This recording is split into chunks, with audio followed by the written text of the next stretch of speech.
Assalamualaikum warahmatullahi wabarakatuh. Berjumpa kembali dengan saya di channel Nanang Arifin dari Madrasah Aliyah Negeri Kota Blitar. Mari kita buka pertemuan kali ini dengan bacaan basmalah. Bismillahirrahmanirrahim. Anak-anakku, kemarin kita membahas Kingdom Plantae. Kita sudah membahas satu bahasan, yaitu Kingdom divisi Bryophyta, tumbuhan lumut. Ya, tumbuhan lumut. Kita hari ini akan membahas ini, divisi Pteridophyta, tumbuhan paku. Contohnya pakis yang sering kita temui sehari-hari di sekitar rumah kita. Anak-anakku, mungkin Anda pernah melihat tumbuhan paku yang sering kita jumpai, biasanya untuk hiasan, suplir ini, Adiantum sp nama latinnya, atau ini pakis ini. Ini sering kita jumpai di sekitar kita. Nah, untuk kali ini, materi kali ini yang membahas tumbuhan paku itu ada dua tujuan pembelajaran. Ya, dua tujuan pembelajaran. Yang pertama, siswa dapat menjelaskan ciri-ciri tumbuhan paku. Yang kedua, siswa dapat menjelaskan struktur tumbuhan paku. Contoh tumbuhan paku di sekitar kita itu ya ini, ya, adalah pakis. Ini adalah paku sarang burung untuk hiasan juga. Paku tanduk rusa yang menempel pada pohon. Nah, di sini mereka dikatakan sebagai tumbuhan paku karena memiliki beberapa ciri-ciri memenuhi syarat untuk dikatakan sebagai tumbuhan paku. Apa ciri-cirinya? Yang pertama, memiliki kormus, memiliki akar, ini akar, memiliki batang, ini batangnya, dan memiliki daun. Nah, tumbuhan paku ini berklorofil, artinya dia menghasilkan klorofil, zat hijau daun untuk fotosintesis. Berspora, ini berbeda dengan spora. Kalau kamu lihat di permukaan bawah daun itu ada butiran-butiran bulat-bulat berwarna coklat seperti ini. Ini adalah spora. Nanti jatuh ke tanah, berkecambah, tumbuh menjadi tumbuhan paku. Selanjutnya, mereka bersifat autotrop karena punya klorofil, dapat membuat makanan sendiri melalui proses fotosintesis.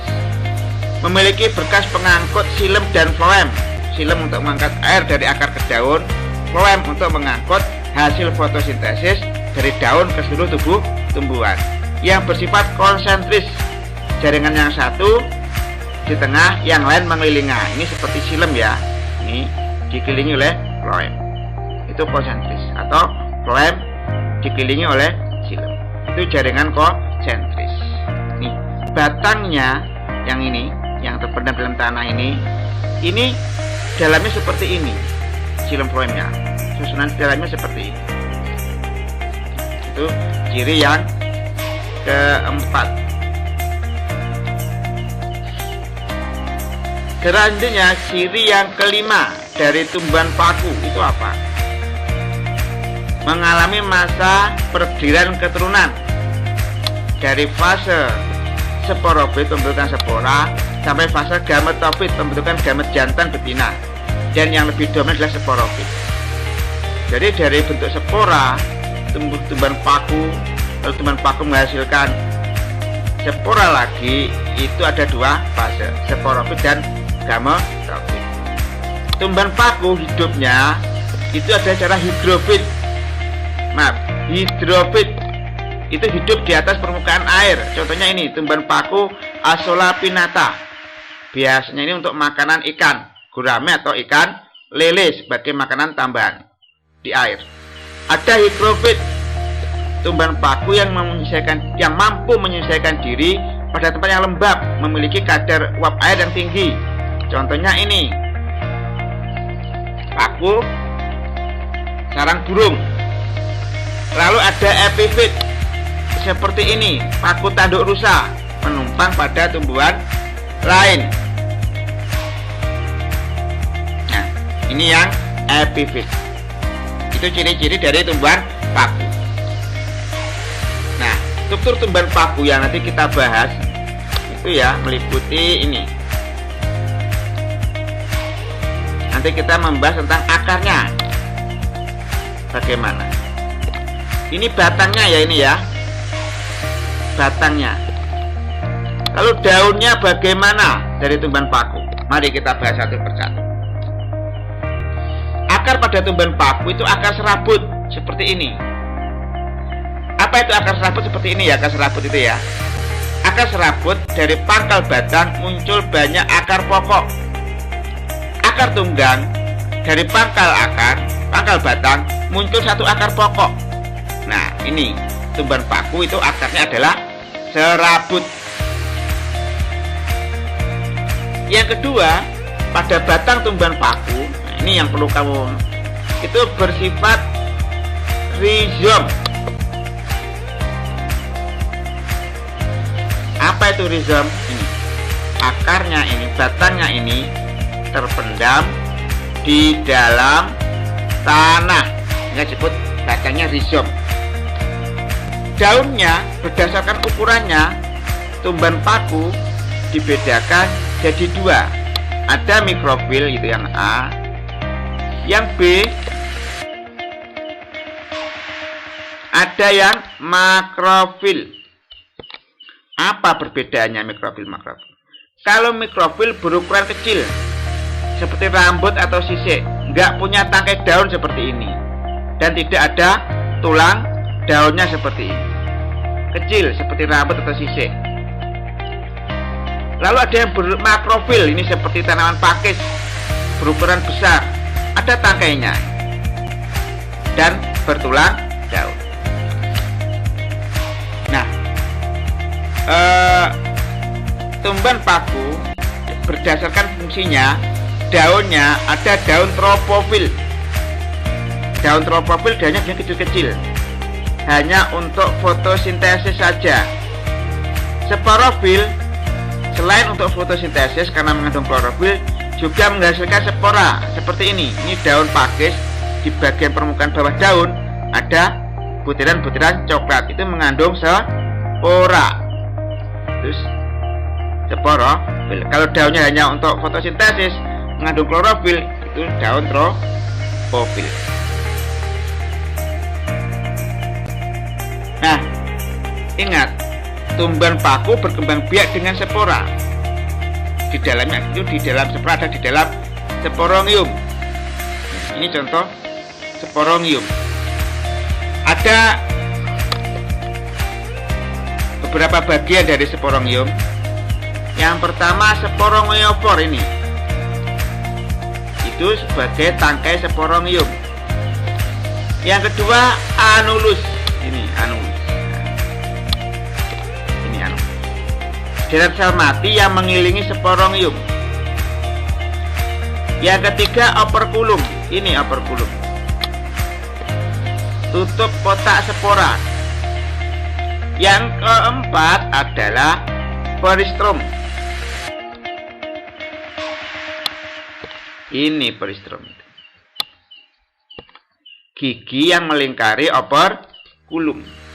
Itu bagian-bagian sporoium, di dalamnya ada spora yang berfungsi untuk berkembang biak. Nanti kalau spora jatuh ke tanah akan tumbuh menjadi individu baru.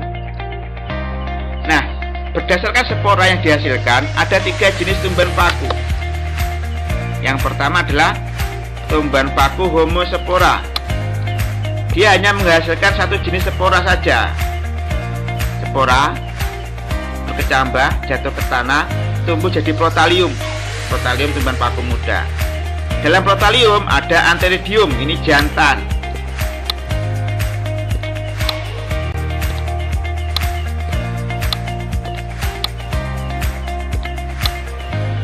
Archegonium itu betina.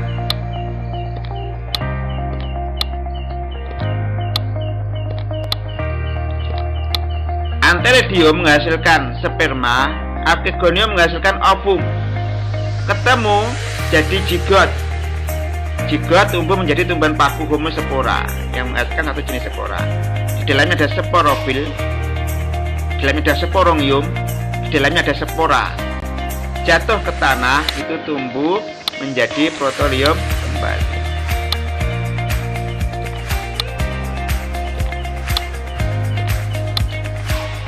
Selanjutnya, tumbuhan paku heterospora.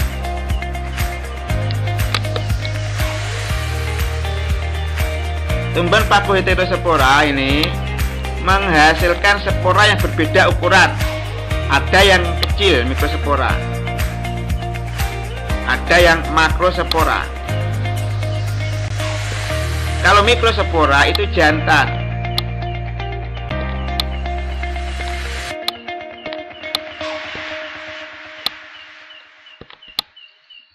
Kalau makrospora ukuran besar itu betina.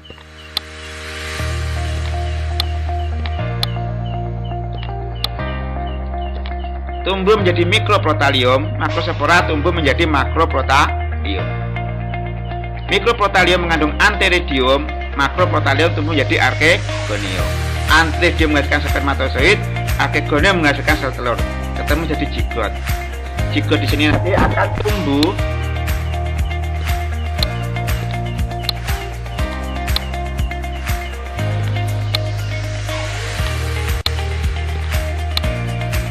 menjadi tumbuhan paku.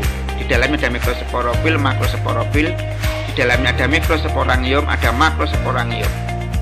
Di dalamnya makrosporangium ada sel induk mikrospora, ada sel induk mikrospora, menghasilkan mikrospora dan makrospora.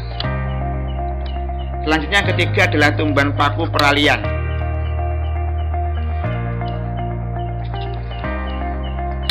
Itu menghasilkan spora yang berbeda kelamin, tapi bentuk dan ukurannya sama seperti ini. Itu 3 jenis spora. Ya, ini saya jelaskan. Spora itu tumbuh menjadi protalium jantan. Spora tumbuh menjadi protalium betina. Protalium jantan mengandung antheridium, protalium betina mengandung archegonium.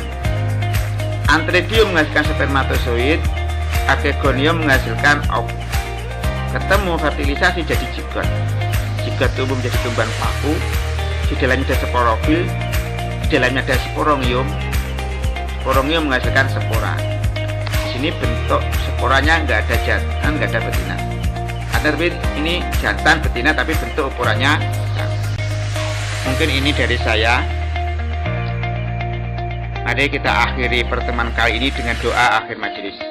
Subhanakallahumma wa bihamdika asyhadu alla ilaha illa anta astaghfiruka wa atubu ilaik. Wassalamualaikum warahmatullahi wabarakatuh.